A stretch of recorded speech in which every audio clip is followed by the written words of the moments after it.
তার উম্মত হতে পেরে আমরা বেজার না খুশি? খুশি। কেমন খুশি? খুশি শেষ করা যাবে।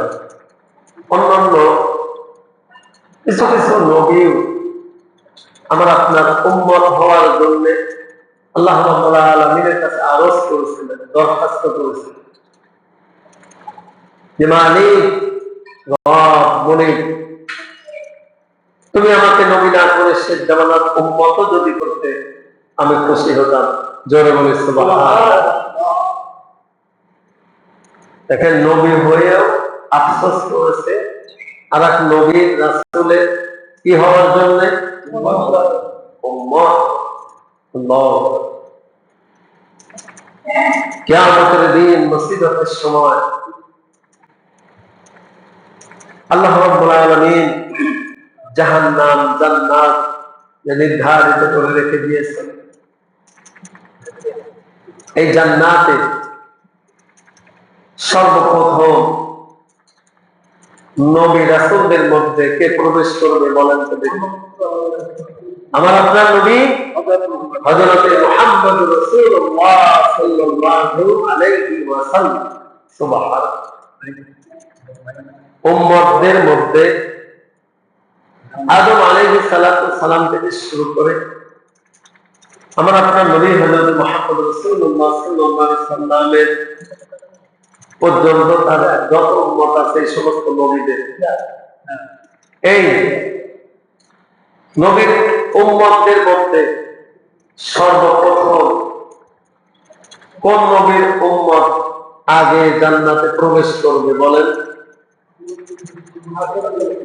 আমার আপনার নবী হযরত মুহাম্মদ রাসূলুল্লাহ সাল্লাল্লাহু আলাইহি ওয়াসাল্লামের উম্মত, অর্থাৎ আমি আপনি আগে প্রবেশ করব, তারপরে না অন্য অন্য নবীকে অনুমতি দেওয়া হবে।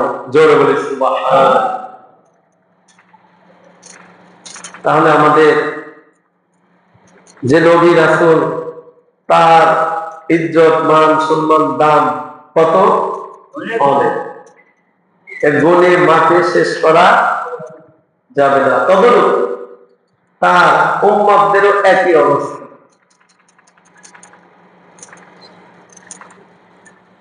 আমরা গত জুমায়, এটা চলছে রবিউল আউয়াল মাস, কি মাস?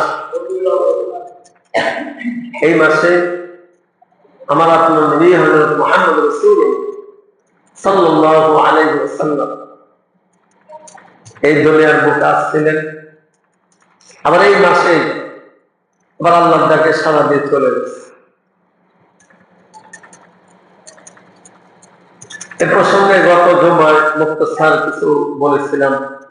আজকে ইনশাআল্লাহ নবীর শানে কথা হবে। আল্লাহ রাব্বুল আলামিন যেন আমাকে বলার, আমাদের সবাইকে শোনার এবং এগুলি বুঝে আমল করার তৌফিক দান করেন বলে আমিন।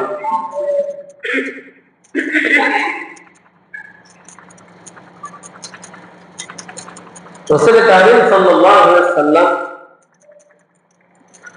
মা হালিমার কাছে কোথায়?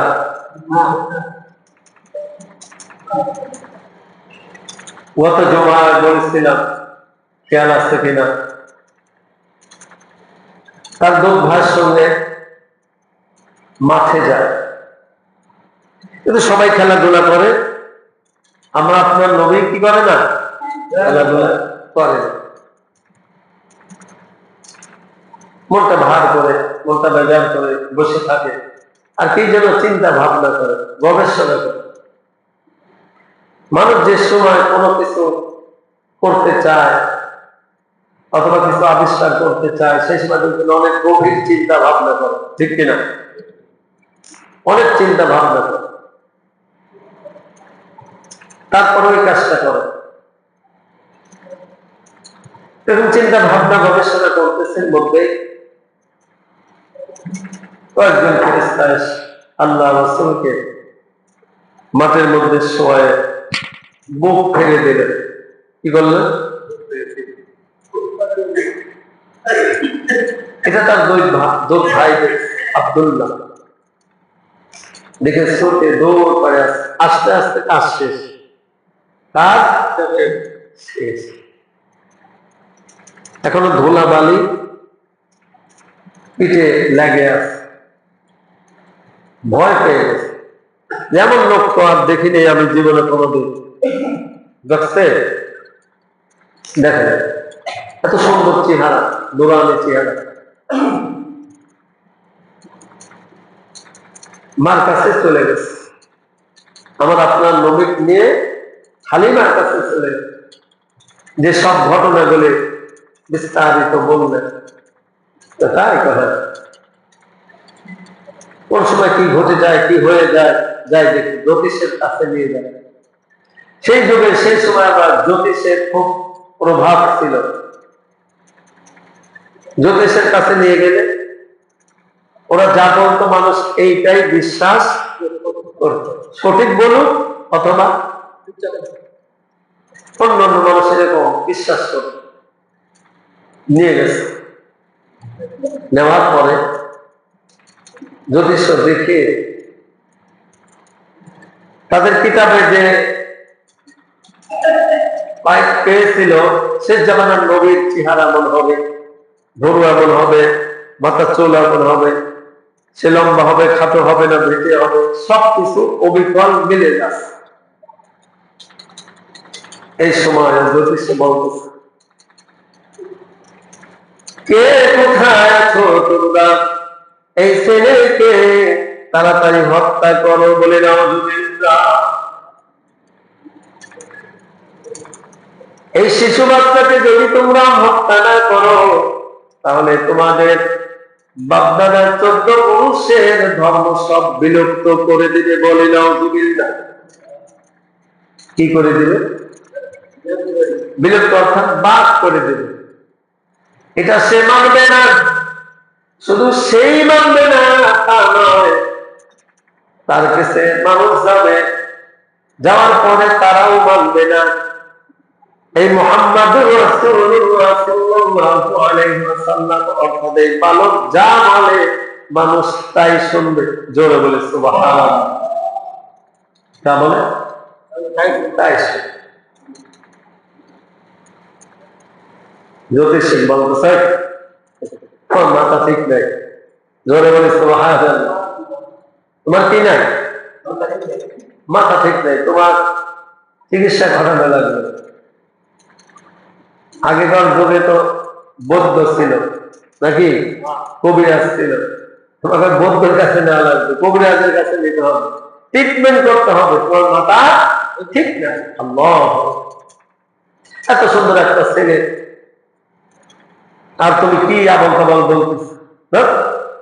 জ্যোতিষের থেকে কেড়ে নিয়ে মামেই নাক দিয়েছে নাকি? মনে চায় না, মনে কি চায়? মুহাম্মদুর রাসূলুল্লাহ সাল্লাল্লাহু আলাইহি সাল্লামকে নিজের কাছ থেকে কি ছাড়তে চায়? গত জুমায় বলছিলাম, মনে আছে? ছাড়তে চায় না। কি জন্য চায় না? এই বালকের মাধ্যমে তার সবকিছু চেঞ্জ হয়েছে, পরিবর্তন হয়েছে, সে ধনী হয়ে গেছে। সুবহানাল্লাহ। তার বরকতে, তার রহমতে, তার রহমত আমার আপনার নবী হযরত মুহাম্মদ রাসূলুল্লাহ সাল্লাল্লাহু আলাইহি ওয়াসাল্লাম আমার ওয়া সাল্লাল্লাহু ইল্লা রাহমাতাল লিল আলামিন। আমি রব্বুল আলামিন আমার রাসূলকে, আমার বান্দাকে রহমত স্বরূপে পৃথিবীর বুকে আগমন করেছি। জোরে বলে সুবহানাল্লাহ। কি স্বরূপ? রহমত।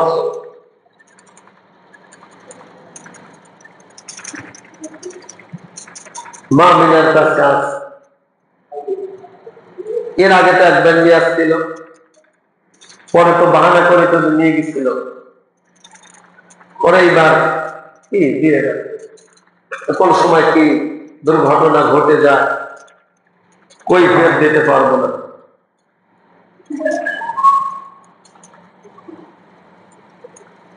ছোট ছোট বাচ্চারা খেলাধুলা করে, সারাটা দিন খেলাধুলা করে, বিকেলে সন্ধ্যা তার বাবা অথবা ভাই অথবা মা এসে তাদের কি করে, আদর করে নিয়ে বাড়িতে চলে যায়। কিন্তু আমার আপনার নবী হযরত মুহাম্মদ রাসূলুল্লাহ সাল্লাল্লাহু আলাইহি ওয়াসাল্লামকে কেউ নেয়।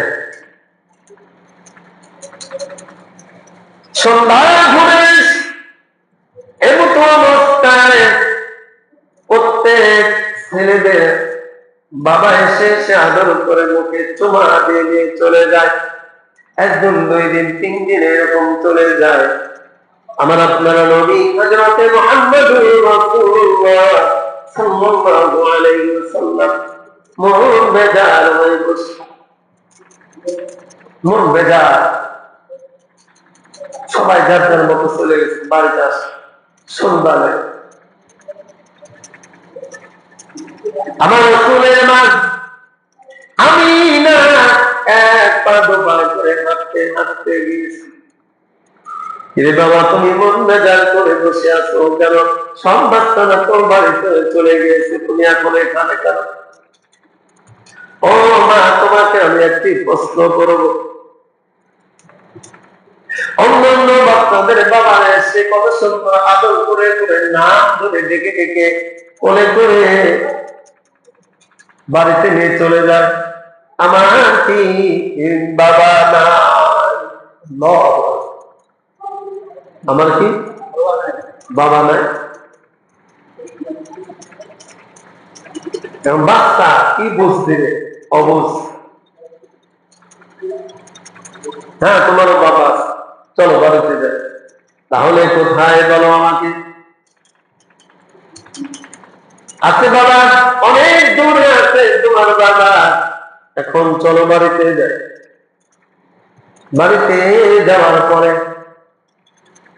শ্বশুরের কাছে মা আমিনা অনুমতি চায়, বাবা আপনার নাতি বাবাকে দেখার জন্য বায়না ধরছে, আপনি যদি অনুমতি দেন তাহলে তার বাবার কবর জিয়ারত করে আসবো। ভালো, তাকে দেখাই নিয়ে আসে একজন দাসী নিয়ে, কামড় নিয়ে তারপরের দিন রওনা দেয়।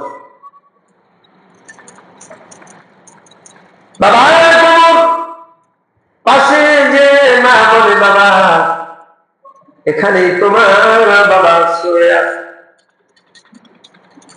তোমার বাবার সঙ্গে এখন দেখা হবে না, কিয়ামতের মাঠ ছাড়ার দেখা হবে না।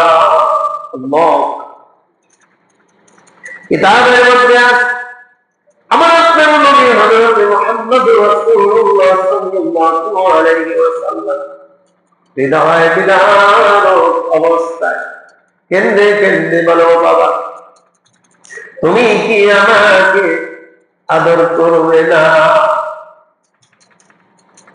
অন্যান্য বাচ্চাদের বাবারা দিনের শেষ প্রান্তে এসে তাদের কত সুন্দর আদর করে মুখ চুমা দেয়, কোলে করে নিয়ে বাড়িতে চলে যায়। আমার তো বাবা তোমার কোলে উঠতে মনে চায়, আদর পেতে মনে চায়। আল্লাহু আকবার। এই মতো অবস্থায় আসমান জমিনের মধ্যে যত ফেরেশতা আল্লাহ রাব্বুল আলামিনের কাছে ফরিয়াদ করেন, মালিক আজ তো আমরা সহ্য করতে পারি না, আমরা সহ্য করতে পারি। যাকে সৃষ্টি না করেন আমাকেও আল্লাহ তুমি সৃষ্টি করতে না, কোনো কিছু সৃষ্টি হতো না। তারপর কান্দার দৃশ্য আজ আমরা শুনতে পারি না।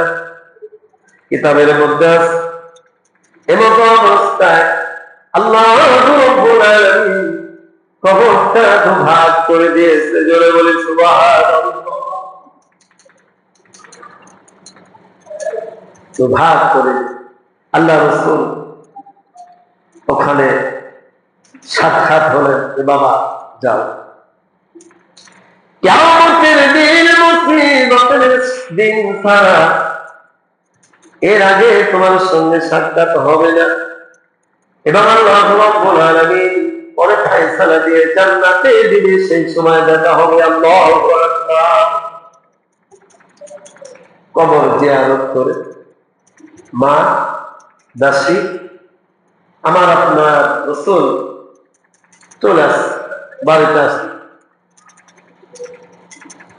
ফিরার পথে আবহাওয়া নামক স্থানে এসে আমার আপনার নবী হযরত মুহাম্মদ রাসূলুল্লাহ সাল্লাল্লাহু আলাইহি ওয়াসাল্লামের মার ভীষণ অসুখ দেখা দিল, জ্বর। কি হয়েছে? জ্বর। এমন জ্বর হতে হতে ওখানেই ইন্তেকাল করলো। কি করলেন? যে সময় নিয়ে গিয়েছিল, সময় অভাব হয়ে যায়। আবু মুতাল্লিব সাত চিন্তায় পড়ে গিয়েছে, কোথায় কোন জায়গায় যে রোডে ঘাটে কোনো সমস্যা হলো কিনা, সেটা কেন খালি রোডের দিকে ফলো করেন, রোডের দিকে তাকায় থাকে, এই রোড দিয়ে তো আস। দূর থেকে লক্ষ্য করা যায় একটি ওট আছে, কিন্তু ওটের উপরে মাত্র 2 কিলো। পাঠাইলাম কয়জন? 3 জন পাঠাইলাম, কিন্তু এখন 2 জন আছে। আসার পরে দাসী বললেন, আবু আনাম ওখানে আপনার বৌমা জ্বরে ইন্তেকাল করেছেন। ইন্না লিল্লাহি ওয়া ইন্না ইলাইহি রাজিউন। জন্মের আগে কি এতিম, জন্মের আগে কি এতিম। আবার এখন 5-7 বছর বয়সে মাকে দেখলো, কিন্তু বেশি দিন ভাগ্য হলো। এই জন্য আমার আল্লাহ বলেন, আলাম ইয়াজিদকা ইয়াতীমা ফাআওয়া। আপনাকে কি আমি এতিম অবস্থায় পাইলে? আপনাকে তো আমি সাহায্যের ব্যবস্থা করেছিলাম। জোরে বলে সুবহানাল্লাহ। আপনি এতিম ছিলেন অবশ্যই, কিন্তু আমি রব্বুল আলামিন একের পর এক আপনার ছায়া স্বরূপ, প্রথমে আপনার মা ছিল, তারপরে দাদা ছিল, তারপরে চাচা, তারপরে কে? অন্য অন্য মানুষটা আছে। বাবা, আপনার জন্য কোনো সমস্যা না হয়, কোনো কষ্ট না হয়, আমি রব্বুল আলামিন আপনার সব ব্যবস্থা করে দিয়েছিলাম। জোরে বলে সুবহানাল্লাহ। আপনার জন্য কোনো সমস্যা না। আব্দুল মুত্তালিব সাহেব নবী রাসূল তো নাকি আল্লাহর খাস বান্দা। আস্তে আস্তে ধীরে ধীরে অতি তাড়াতাড়ি বড় হওয়া শুরু করেছে। অন্য অন্য ছেলেরা যে নিয়ম পদ্ধতি অনুযায়ী চলে, আমার আপনার নবী হযরত মুহাম্মদ রাসূলুল্লাহ সাল্লাল্লাহু আলাইহি ওয়াসাল্লাম ওইভাবে চলতেন না, ওইভাবে কথা বলতেন না, ওইভাবে মানুষের সঙ্গে ব্যবহার আচার করতেন না। 10 জনের মতো তার ছিল অমায়িক ব্যবহার। জোরে বলি সুবহানাল্লাহ। যে সময় কথা বলতেন মানুষের মনে কোনো আঘাত দিতেন না, দুঃখ দিতেন না, তার দ্বারা কেউ যে ক্ষতি হোক এইরকম কোন সময় কাজ করতেন না। তারা তার ব্যবহারে মুগ্ধ হয়ে ওই যুগের বড় বড় কাফেরের লিডাররা পর্যন্ত তাকে আল আমিন সাদ্দাকতা ইয়া রাসূলুল্লাহ আল আমিন বলে ডাকতেন। জোরে বলে সুবহানাল্লাহ। আল আমিন বলে ডাকতেন, আর গৌরব করতেন, অহংকার করতেন। কি করতেন? অহংকার। কোথায় কোন জায়গা ব্যবসা বাণিজ্য করতে গেলে আবু জেহেল বা সাহেবারা তারা বলতে, জানো আমার গ্রামে এমন একটি ছেলে আছে, জীবনের কোনদিন মানুষের মনে কষ্ট দেয় না। আল্লাহ, মানুষের কোনদিন ক্ষতি করে না, জীবনে কোনদিন সে মিথ্যা কথা বলে না। দেশ বিদেশে আমরা ঘুরলাম, ওই ছেলের মতো একটি ছেলেও আমাদের চোখে পড়ে না। জোরে বলি সুবহানাল্লাহ। এই ছেলের মতো ছেলে হয় না। কথা বোঝা তারা এরকম অহংকার করে। শুরুটাই নয়, যে সময় নবুয়তি লাভ করল চতুর্দিকে ছড়ায় এটি আব্দুল্লাহর পুত্র মুহাম্মদুর রাসূলুল্লাহ সাল্লাল্লাহু আলাইহি ওয়াসাল্লাম, তিনি নবী। চতুর্দিকে ছড়ায় গেছে। কোথায় কোন জায়গা গেলে কেউ যদি জিজ্ঞাসা করতাম আপনার পরিচয় কি, আমাকে তুমি চেনো না, আমি তো ওই নবী মুহাম্মদুর রাসূলুল্লাহ সাল্লাল্লাহু আলাইহি ওয়াসাল্লামের চাচা। জোরে বলি সুবহানাল্লাহ। আবু জাহল উদ্দেশ্যে জানাও একই অবস্থা। তোমার বাড়ি কোথায়? মক্কা নগরীতে। মক্কা নগরী কোন জায়গায় চেনো? ওই যে নবী হয়েছে মুহাম্মদুর রাসূলুল্লাহ সাল্লাল্লাহু আলাইহি ওয়াসাল্লাম, আমাদের একটু ভাষা, আমার কম পরিচয় দিতে। আল্লাহু আকবার। আবার দেশে চলে আসলে বিরোধিতা করতো। কি করতো? দেশে আসলে কি করতো? ওখানে যে আমার রাসূলের নাম ভাঙা খেয়ে তারা হাসিল করে চলে আসতো, মানুষ ইজ্জত সম্মান কদর করতো। আল্লাহু আকবার। এই কথা বলার পরে কি ইচ্ছা ভাবে তাদের ইজ্জত দিত, সম্মান করত, আপ্রাণ করত, যে তাই হ্যাঁ। আবার দেশে এসে কি করত? ক্ষতি করত। আল্লাহু আকবার। 25 বছর বয়স, 6 বছর দাদা এর মধ্যে মারা গেল। আব্বু তালেব সাহেব তার চাচা, কে? চাচা। এই মতো অবস্থা। চতুর্দিক থেকে তার উপরে কি আসে? অনেক বালা মুসিবত আসতে থাকে। নবুয়ত কিন্তু প্রাপ্ত হয়নি, কিছু কিছু আসা শুরু করেছে।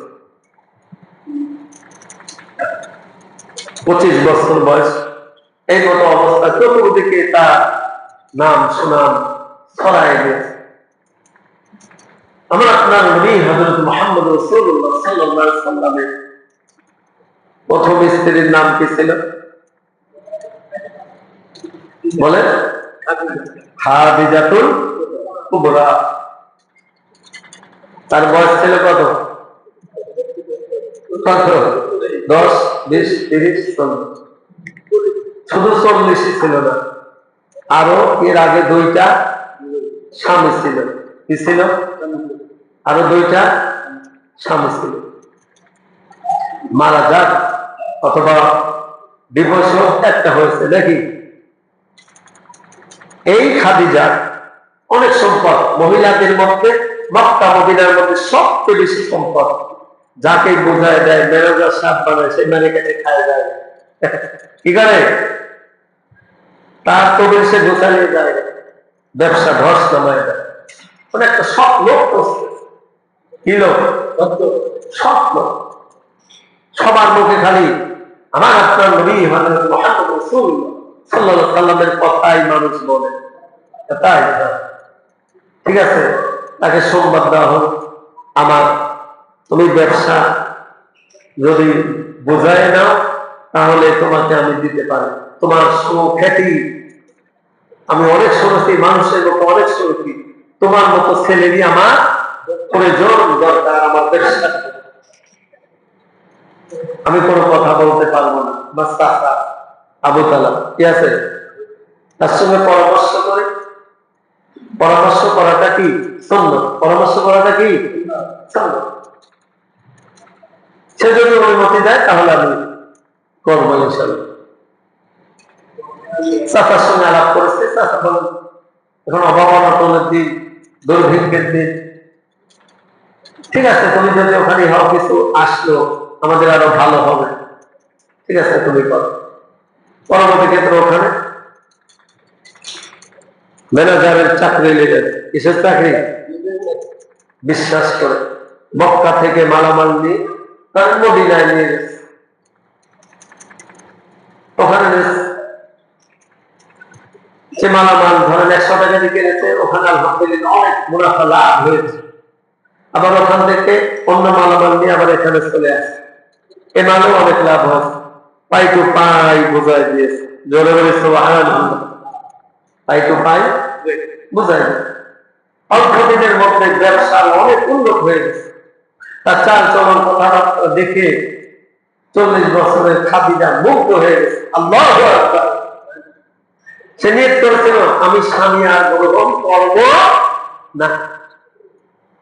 অনেক সময় অনেক মানুষের কথাবার্তা চাল চলনে কিন্তু প্রেমে পড়ে যায়, ঠিক কিনা? তার ভক্ত হয়ে যায়। ঘটকের মাধ্যমে জানা যে এই ব্যাপার, তোমার মালিক তোমাকে পছন্দ করেছে, বিবাহ করতে চায়, তুমি যদি রাজি তাহলে তোমার মালিকও রাজি। আমি বলতে পারবো না, ঠিক আছে?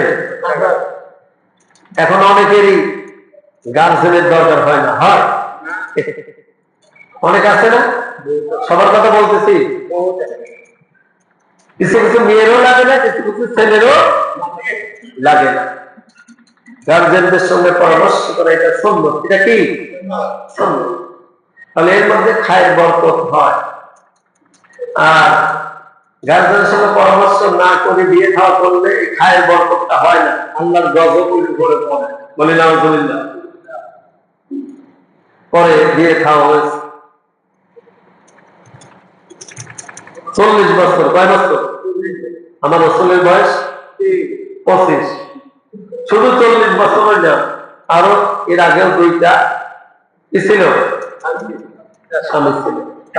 এবং খাদিজার বয়সে যার থেকে আমি বিবাহ করতে পারি, আপনার যে সম্পদ আছে গরিবের মাঝে সব বিলে দিতে হবে, দান করতে হবে। খাদিজা তাই রাজি, জোরে বলে সুবহানাল্লাহ।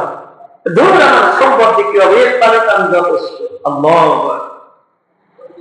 অবশেষে তাই করেছে, অবশেষে তাই করেছে। দিনের পর দিন না খাওয়া। খাদিজাতুল কুবরা, যে ব্যক্তির কোটি কোটি টাকার সম্পদ ছিল, কি করছে? আল্লাহ রাস্তায় ব্যয় করে দিয়েছে। আল্লাহু আকবার। এখন যদি কোনো ছেলেকে বলা হয় 40 বছর বয়স একটা মেয়ের সঙ্গে তোমার বিবাহ ঠিক করা হয়েছে, অন্য জায়গায় কিন্তু বিয়ে হয় না, অন্য জায়গায় তার বয়স 25 বছর, রাজি হবে? রাজি হবে কি? রাজি হবে? হবে না? আর এখন কিছু কিছু জানোয়াররা বলতেছে, নাস্তিকেরা বলতেছে আমার আপনার রাসূলের ঘরের চরিত্র ঠিক ছিল না। বলি না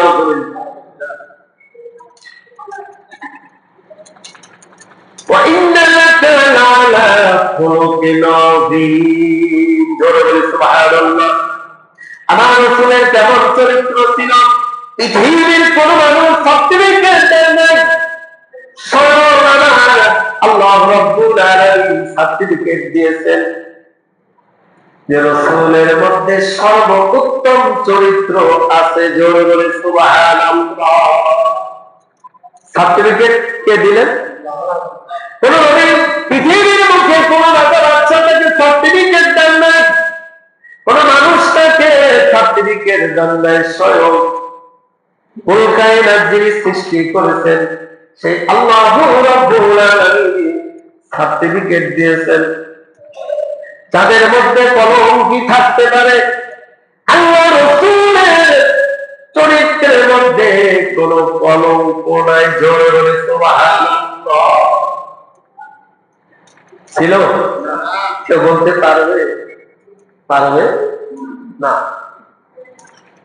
যে সমস্ত নাস্তিকেরা আমার আপনার রাসূলকে সমস্ত কথা বলে, তাদের জীবনী দেখেন, তাদের জীবনী কয়েকটা স্ত্রী পরিত্যক্ত হয়ে গিয়েছে এবং অনেক মেয়েদের সঙ্গে অবৈধভাবে তাদের সঙ্গে উঠা বসা করে।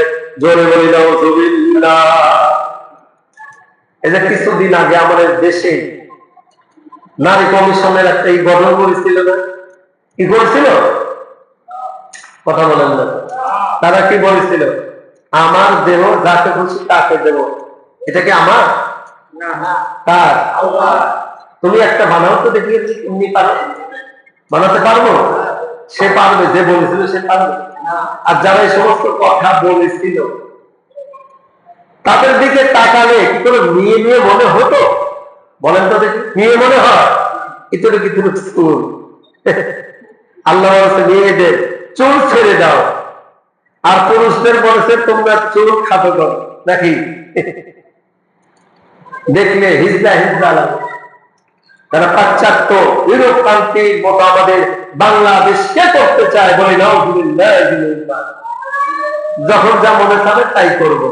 এটা কি ইসলাম ধর্মে আছে? আর যে সমস্ত নাস্তিকের এই সমস্ত কথা বলে, তাদের জীবনের 2-3টা স্ত্রী তাদেরকে পরিত্যাগ করে চলে গিয়েছে এবং এই মতো অবস্থায় তারা জীবনযাপন করছে। কয়েকটি মেয়ের সঙ্গে তাদের ওঠা বসা, কোন সার্টিফিকেট নেই যে এটা তার, অর্থাৎ মনে যা থাকতে যার সঙ্গে যা চায় তাই করে। বলে নাউযুবিল্লাহ। ইসলাম তো এটা বলে না, ঠিক কিনা? ওইটাই বাংলাদেশে আইন প্রতিষ্ঠিত করতে চায়। এখনো বাংলাদেশের মেয়েরা অনেক ভালো আছে, তাদের কিভাবে এই পথে আনা যায় সেই আইন পাস করে আমরা নিয়ে আসবো। বলি নাউযুবিল্লাহ। এটা কি হবে? সরাসরি কোরআনের উপরে আঘাত আনা। আল্লাহ বলছে তুমি এমন করো, ওরা বলতেছে আর একটা করো। কথা বুঝে আসছে? লাকাদ কানা লাকুম ফি রাসূলিল্লাহি উসওয়াতুন হাসানাহ ওয়া ইন্নাকা লাআলা খুলুকিন আযীম। আমার আল্লাহ রাব্বুল আলামিন বলেন, আমি নিজে আমার রাসূলকে সার্টিফিকেট দিলাম, এর মধ্যে কোনো ভেজাল নাই। আর জোরে বলে সুবহানাল্লাহ। তোমাদের চরিত্রের মধ্যে যদি কোনো ভেজাল থেকে থাকে, গোলমাল থেকে থাকে, আমার রাসূলের দিকে তাকাও। মুহাম্মাদুর রাসূলুল্লাহ সাল্লাল্লাহু আলাইহি ওয়াসাল্লামের দিকে তুমি তাকাও। আমার রাসূলের মধ্যে যা কিছু ছিল ওইটা তোমার মধ্যে প্রবেশ করো, তাহলেই তুমি রাসূলের প্রেমিক হতে পারবে। আর যদি তুমি রাসূলের প্রেমিক না হও, মুখে মুখে খালি বলো আমি রাসূলকে ভালোবাসি, কি বাসি? রাসূলকে খুব ভালোবাসি, মহব্বত করি, মুখে দাড়ি নাই, কি নাই? মুখে দাড়ি নাই, শার্ট পরে, গেঞ্জি পরে, রাসূলকে খুব ভালোবাসি, মহব্বত করি। এটা কি সঠিক হবে? এটা সঠিক হবে না। সাহাবা আজমাইনরা, তাদের দিকে তাকান। আল্লাহ রাসূল যেমন হাঁটেছে, সাহাবা আজমাইনরা হুবহু ওইটাই নকল করতেন। আল্লাহ রাসূল যা করতেন তাই সাহাবা আজমাইনরা করতেন। আল্লাহু আকবার। হুবহু, কোনো ব্যতিক্রম কি করতেন না। আল্লাহ রাসূল একদিন নামাজ পড়তেছে, ভালো করে খেয়াল করেন, ডাইপার জুতা খুলে ফেলে দিয়েছে বাইরে। যারা পিছনে ছিল সবাই এই ডাইপার জুতা খুলে সব ফেলে দিয়েছে। আল্লাহু আকবার। নামাজের পরে আল্লাহ রাসূল বলেন, কি ব্যাপার তোমরা জুতা খুলেছো কেন? আপনি খুলে ফেলে দিয়েছেন, আমরাও দিচ্ছি। আল্লাহু আকবার। আপনি কি করেছেন? খুলে ফেলেছেন, আমরাও করেছি। এমন হুবহু আমল করি। তা আমি তো করেছি। জিবরাইল আমিন এসে আমাকে বলল, হে রাসূল আপনার এই জুতার তলদেশে নাপাক আছে, তাড়াতাড়ি খোলেন, তাড়াতাড়ি খুলে ফেলেন। তোমার কিটা ছিল কাজে না, আপনি করেছেন তাই আমরাও করেছি। আল্লাহু আকবার। যেমন আল্লাহ রাসূল নামাজ আদায় করতেন, ভালো করে খেয়াল করেন, সাহাবা আজমাইনরা তেমনই নামাজ আদায় করতেন। আল্লাহ রাসূল যেমন ওযু করতেন তেমনই হুবহু তেমনই সাহাবা আজমাইনরাও করতেন। একেই বলে কি ভালোবাসা, একেই বলে মহব্বত। এই জন্য আমার রাসূল বলেন, আনাস রাদিয়াল্লাহু তাআলা লা ইউমিনু আহাদুকুম হাত্তা আকুনা আহাব্বা ইলাইহি মিন ওয়ালিদিহি ওয়া ওয়ালাদিহি ওয়ান নাসি আজমাইন, মুত্তাফাকুন আলাইহি, বুখারী এবং মুসলিম শরীফের হাদিস।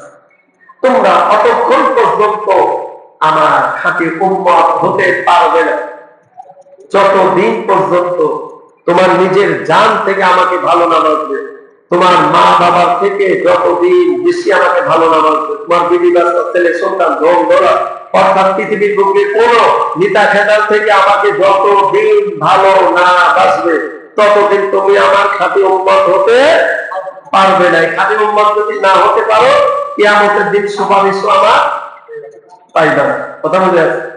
সাহাবা আজমাইনরা ভালো করে খেয়াল করো, সাহাবা আজমাইনরা আল্লাহ রাসূলের প্রেমে জীবন দিত না? আর এখন পৃথিবীর বুকে সাধারণ একটা নেতার জন্য জীবন দিয়ে দেয়। বলেন তো দেখি, এই নেতা কি বলতে পারবে জীবনে আমি কোনোদিন অন্যায় করি নাই? পারবে? আর 5 ওয়াক্ত নামাজ পড়ি, এটা বলতে পারবে? মানুষের সম্পদ আমি মাইরে খাই না, বলতে পারবে? সব অন্যায় অপরাধে ভরপুর, এর পিছনে যায় তার অনুসরণ করতে যে জীবন পর্যন্ত দিয়ে দেয়, তাহলে তাদের স্থান হবে কোথায় একটু বলেন তো দেখি। মান হাব্বা সুন্নতি ফালাইসা মিন্নি ওয়া মান হাব্বানি মান কানা মাইয়া ফিল জান্নাহ। আল্লাহ রাসূল বলেন, আমাকে যারা ভালোবাসবে মহব্বত করবে, আমার কথাকে যারা ভালোবাসবে, আমি কেমন চলেছি ফিরেছি, আমার পা থেকে মাথা পর্যন্ত আমি আর যা কিছু খোলাস ছিল এইগুলো যারা পৃথিবীর বুকে আমল করবে, ওই ব্যক্তি রোজা মাসরের মাঠে কিয়ামতের দিনে মুসিবতের সময় ফায়সালা হয়ে আমি এবং আমার উম্মত একই জান্নাতে থাকবো। জোরে বলি সুবহানাল্লাহ। আল্লাহ রাব্বুল আলামিন আমাদের সবাইকে এই রাসূলকে ভালোবাসা মহব্বত করার তৌফিক দান করুন বলে আমি কি আমার কথা বললাম? আল্লাহ রাসূলের কথা, কোরআনের কথা বললাম। এই জন্য চিন্তা ভাবনা করে আমরা কি করব? জীবন দেব। ভালো, আলহামদুলিল্লাহ। কথা বুঝে আছে? রাসূলের জন্য জীবন দিলে আমাদের কি লাভ হবে? যাই কিছু বললাম, কোরআন এবং হাদিস থেকে আমাদের সবাইকে বোঝার এবং আমল করার তৌফিক দান করুন বলে আমিন। ওয়া আখির দাওয়ানা আলহামদুলিল্লাহি রাব্বিল আলামিন। যা সুন্নাত পড়লেন, যারা সুন্নাত পড়লেন।